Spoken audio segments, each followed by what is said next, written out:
Vamos al análisis. Invitamos a Cristian Lamesa, él es analista geopolítico y escritor. Cristian, muchísimas gracias por tu tiempo con nosotros y la audiencia latinoamericana. Es un gusto volver a coincidir contigo. El gusto es mío y gracias por el llamado. Bueno, durante el Foro Económico Oriental muchas cosas, Cristian, allí en Vladivostok, pero el presidente ruso Vladimir Putin y el vicepresidente chino Han Zheng destacaron el fortalecimiento sin precedentes de las relaciones bilaterales entre ambos países. Las relaciones han alcanzado incluso un nivel histórico justo cuando se aproxima el aniversario número 75, ¿no?, del establecimiento de los lazos diplomáticos entre ambas naciones. Quiero empezar con esto, Cristian. ¿Qué signo económico, qué signo diplomático adquiere este encuentro en la actual coyuntura económica mundial?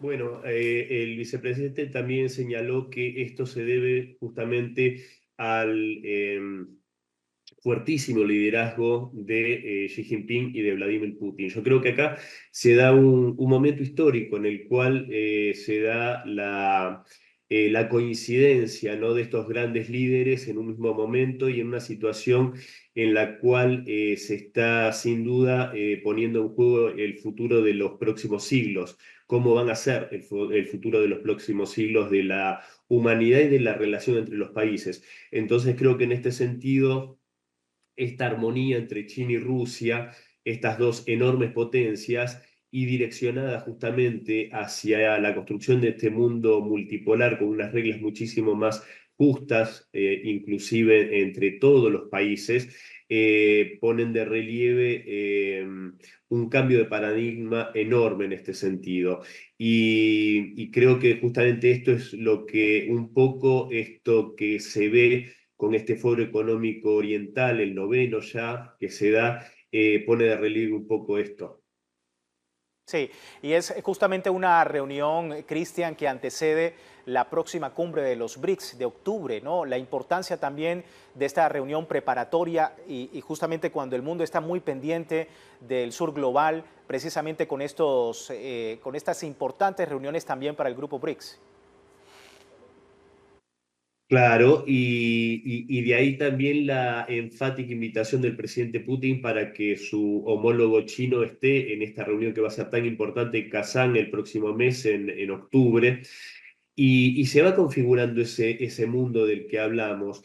Hay como ejemplo sencillo, Francisco, de esto, en la bilateral que se dio justamente en este Foro Económico Oriental con el primer ministro de Malasia, el enfático pedido y formal pedido para que ese país, país con un potencial enorme en el sudeste asiático, que es Malasia, ingrese justamente a este organismo, a los BRICS.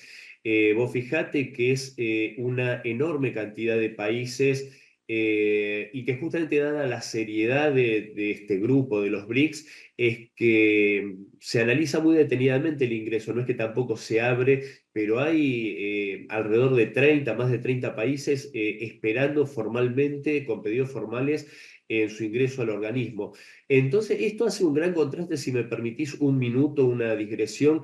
Yo ayer estaba viendo detenidamente detalles sobre este Foro Económico Oriental, Vladivostok, y pensaba, decía, hace 2 años y medio atrás, cuando este occidente colectivo avisoraba que Rusia iba a ser fácilmente doblegada, que iba a quedar aislada, como un paria internacional, que su economía iba a ser doblegada en un par de meses con las sanciones. Y fijémonos cómo a 2 años y medio no pudieron ocurrir cosas más contrarias a estos pronósticos, ¿no?, de este occidente. Y sí, hoy vemos que es Europa la que vive un quebranto económico terrible. En estos días veíamos que la empresa Volkswagen ha vendido 2,5 millones de autos menos en Alemania.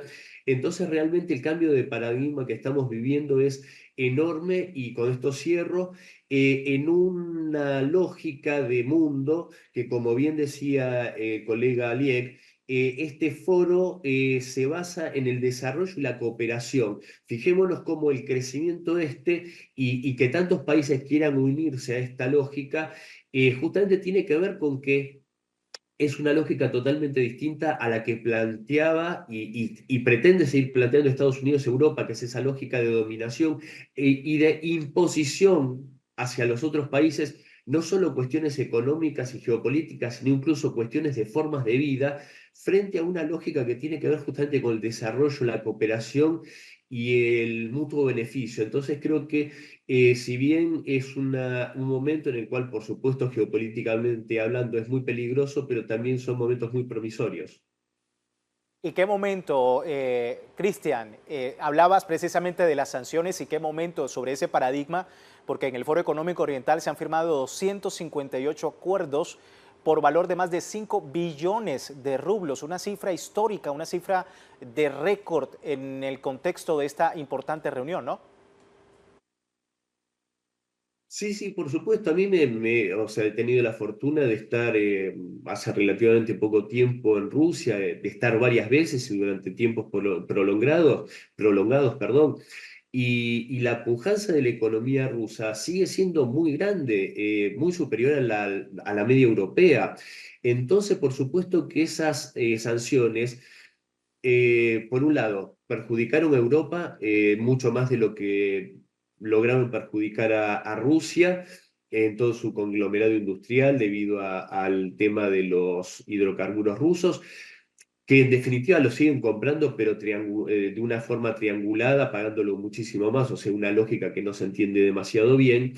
Y por otro lado, hay otro tema interesante que tiene que ver con esto que yo decía, que pretendían aislar a Rusia del mundo, y es que este occidente colectivo había una lógica de la centralidad, ¿no? En torno a Europa y Estados Unidos, principalmente Estados Unidos, y que por fuera de ellos hay un mundo periférico débil que depende de ellos. Y esta situación está demostrando que más bien es todo lo contrario. Por fuera de ellos hay un mundo pujante, hay un mundo que busca interactuar de otra forma entre los países, de una forma de respeto, y que realmente son economías muy, muy pujantes, que yo llamaría, como siempre digo, más que sur global, diría mayoría global, porque somos la mayoría global. Y estos países también, después de haber pasado, hay que recordar lo que fue el colonialismo en Asia, lo que fue en África, lo que fue en América. Y estos países que muchos de ellos tienen, la mayoría tal vez tienen muy buena memoria respecto a lo que son realmente la esencia de Europa y de los Estados Unidos, ya cansados de esa lógica, como en China, por ejemplo, que se recuerda esas intervenciones europeas tan nefastas como el siglo de las humillaciones, teniendo muy buena memoria y siendo un contexto muy distinto al de hoy, saben que no quieren volver atrás, entonces realmente ni siquiera necesitan enfrentar a este occidente colectivo, sino que más bien se le está dando la espalda, yo creo que se les está ignorando y por el contrario se está justamente volcando a este nuevo mundo y se ve, creo yo, languidecer a esa vieja y obsoleta Europa y con ella Estados Unidos. Se entiende, por supuesto, el análisis, Cristian. Muchísimas gracias. Así finalizamos. Gracias por tu tiempo. Y bueno, muy pendientes de lo que ocurre allí en Rusia y todo este escenario, ¿no? Desde lo que tú dices, la mayoría global, como se puede decir ahora, en torno pues, a este escenario, esperemos beneficioso para el resto de pueblos del mundo. Muchísimas gracias por tu análisis. Gracias a ustedes, un gran abrazo.